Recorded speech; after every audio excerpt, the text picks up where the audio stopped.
बिस्मिल्लाहिर्रहमानिर्रहीम, अस्सलाम वालेकुम। नाज़रीन, शहजादा हैरी और उनकी अहलिया मेगन मार्कल की शाही खानदान से अलहदगी और शाही मराद छोड़ने के बाद काफ़ी अरसे तक चहमगोइयाँ जारी रहीं, मगर कुछ रोज़ कबल इस शाही जोड़े के अमरीकी टीवी को दिए गए इंटरव्यू में तहलका खेज इंकशाफात ने न सिर्फ बरतानिया बल्कि दुनिया में एक हलचल मचाकर दुनिया में एक नई बहस का आगाज कर दिया है। हैरत अंगेज तौर पर आज़ादी इजहार के दावे करने वाला बरतानवी मीडिया शहजादा हैरी और मेगन मार्कल के इन ख्यालात की तशहीर कम से कम करने की कोशिश कर रहा है। शाही खानदान पर लगने वाले इन इल्जामात का बरतानिया पर क्या असर पड़ेगा, इस पर बात करेंगे। प्रोग्राम का बाकायदा आगाज करूंगी। मेहमानों को तारुफ करा दूं। इस वक्त तारिक सुलेमान लंदन से मेरे साथ मौजूद है, तज्ज़िया निगार है। इसके अलावा वुसअतुल्लाह खान ने हमें ज्वाइन किया है। बहुत शुक्रिया सर आप दोनों का। तारिक साहब, सबसे पहले ये कि इस वक्त जो मेगन मार्कल और शहजादा हैरी की जो इंटरव्यू आया है, अगर हम लेडी डायना की बात करें तो उनका सहर आज भी लोगों के दिलों में जो है वो मौजूद है। इसी वजह से उनके साहबजादे जो हैं उनको भी लोग बहुत ज्यादा मोहब्बत और उनकी कदर करते हैं। इस इंटरव्यू को लेकर इस वक्त बरतानिया में क्या हलचल मची हुई है?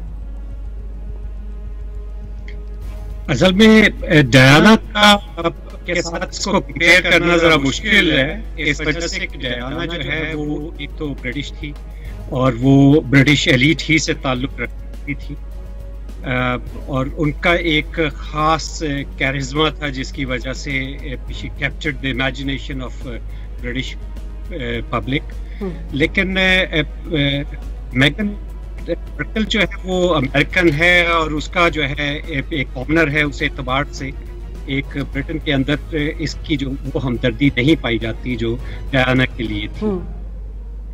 इस सारे प्रोसेस के बावजूद इस वक्त जो YouGov का पोल आया है उसके मुताबिक तकरीबन जो ब्रिटिश पब्लिक है वो ये समझती है, एटलीस्ट 32% समझती है कि वो फेयरली ट्रीट हुई है और 32 ही समझती है कि शायद उसके साथ ज्यादती हुई है। तो कोई इस इंटरव्यू के बाद कोई ऐसा तब्दीली नजर नहीं आई लोगों की सिंपथी के हवाले से ब्रिटेन के अंदर।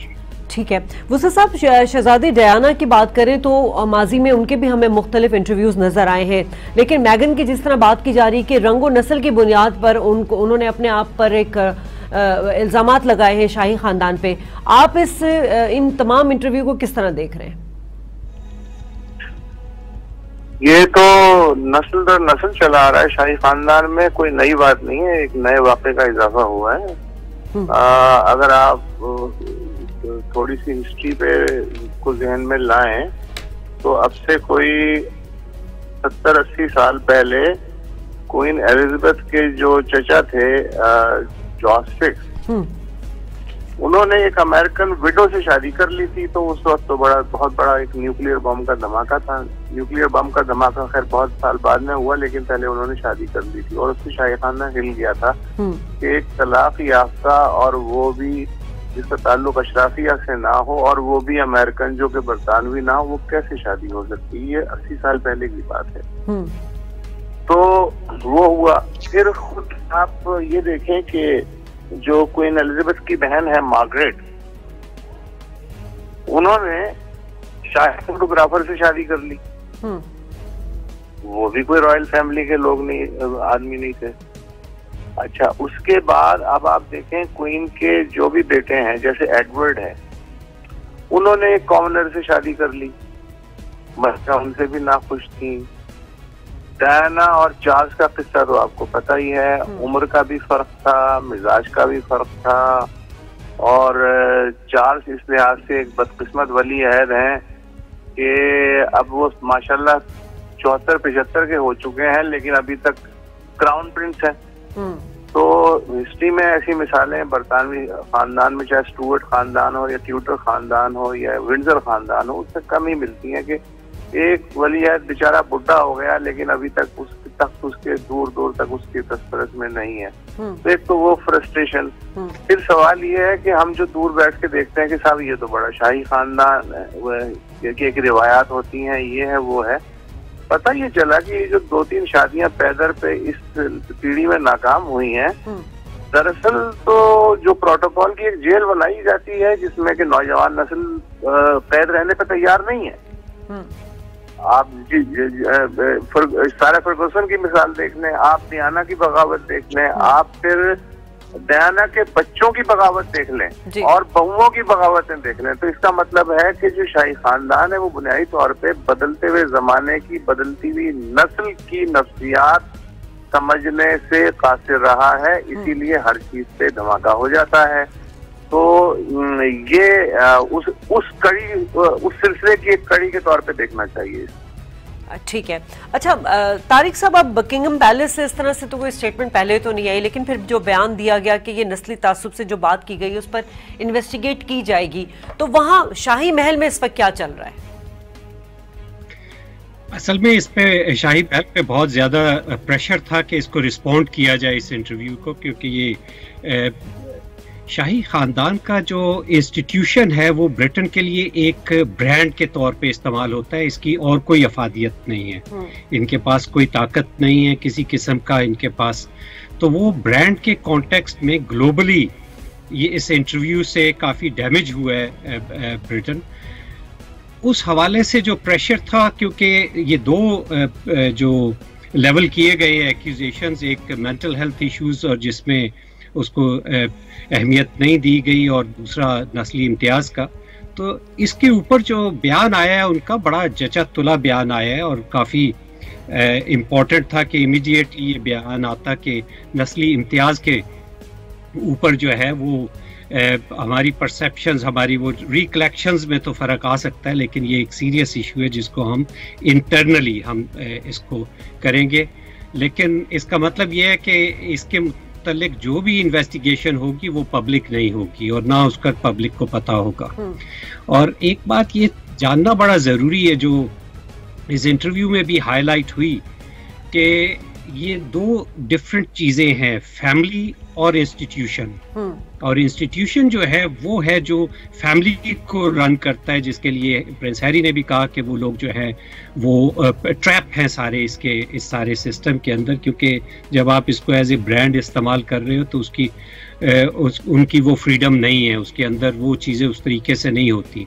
अब तक हमने देखा है जिनका वसअतुल्लाह खान साहब ने तज़किरा किया, जो क्राइसिस आए, इसके बावजूद इस इंस्टीट्यूशन ने उनको बहुत अच्छे तरीके से हैंडल किया, उनको मैनेज कर लिया, एटलीस्ट उनको जिस हद तक भी वो डैमेजिंग थे। लेकिन ये वाला इशू लगता है कि ये शायद इनसे इस तरीके से मैनेज नहीं हो सका और मजीद ये मैनेज नहीं हो सकेगा, और इसका जो असर होगा, वो इम्पैक्ट वही होगा जो वसअतुल्लाह खान साहब ने भी कहा कि एक तारीख है, तवील तारीख है एक रेसिस्ट कॉलोनियलिज्म की, जिसकी ये एक कड़ी है।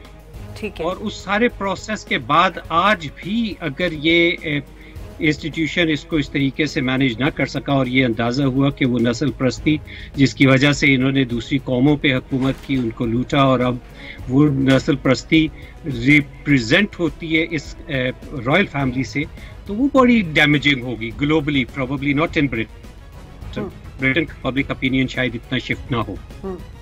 तो मुसा साहब, ये जो फैमिली मैटर्स होते हैं रॉयल फैमिली के, इसमें किसकी इन्वॉल्वमेंट ज्यादा होती है? जिस इंस्टीट्यूशन की बात की है तारिक साहब ने, वो या मलका एलिजाबेथ की ही बहुत ज्यादा अथॉरिटी हमें नजर आती है?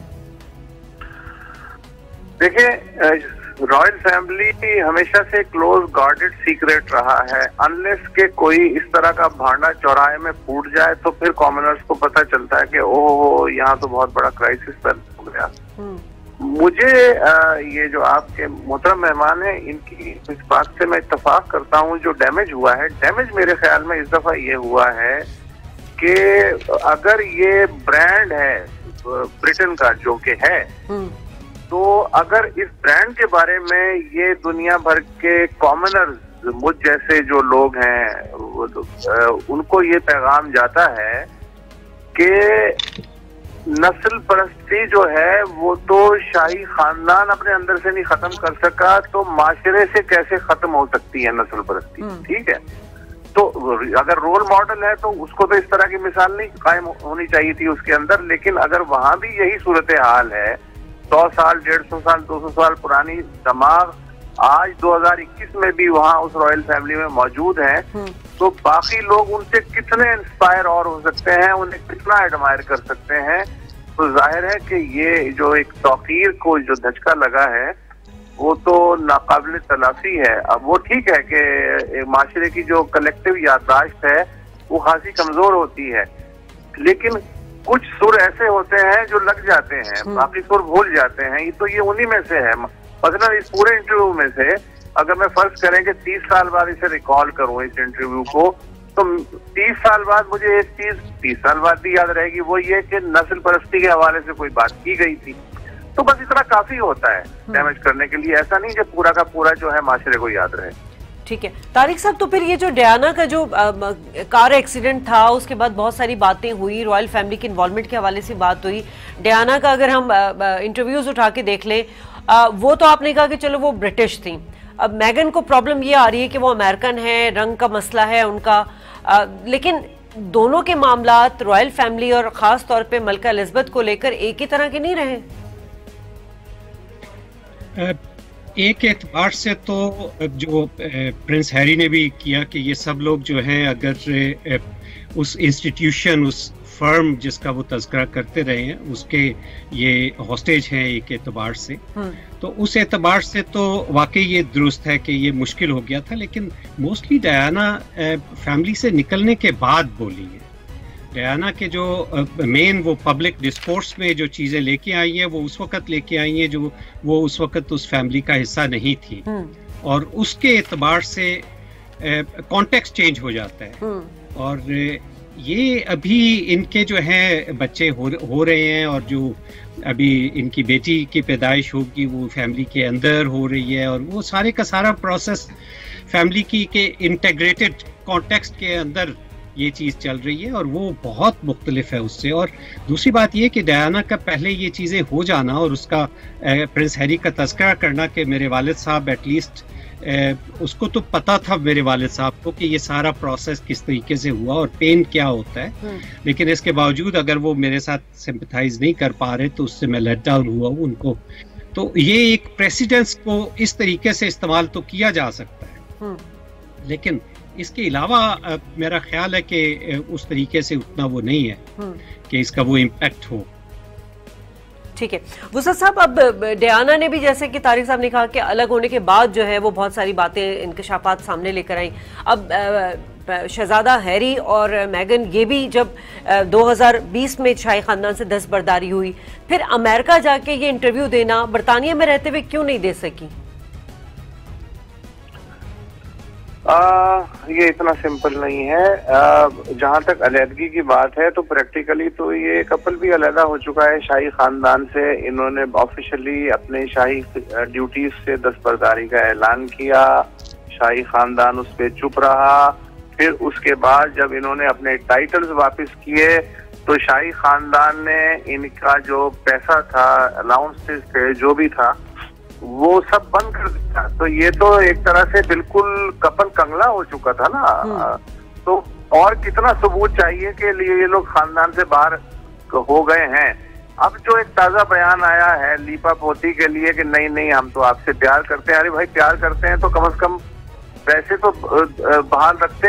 अच्छा चले, कोई होगी उसमें आईनी अड़चन के साथ, जब आपके पास टाइटल नहीं है तो आपको पैसे नहीं दिए जा सकते, या आपने खुद रेनाउंस कर दिया कि हमारा कोई ताल्लुक नहीं है तो चले ठीक है पैसे बंद कर दिए, तो कानूनी बात हो गई ना। बाप को क्या हुआ था? बाप तो दुनिया का हर बाप की तरह होना चाहिए ना कि ठीक है आपने सरकारी अलाउंस बंद कर दिया तो बाप अपनी तरफ से उनके सपोर्ट करता। बकौल उनके शहरी के बाप ने जो है बात करना तक मुनासिब नहीं समझा, ना उसने कोई सपोर्ट किया।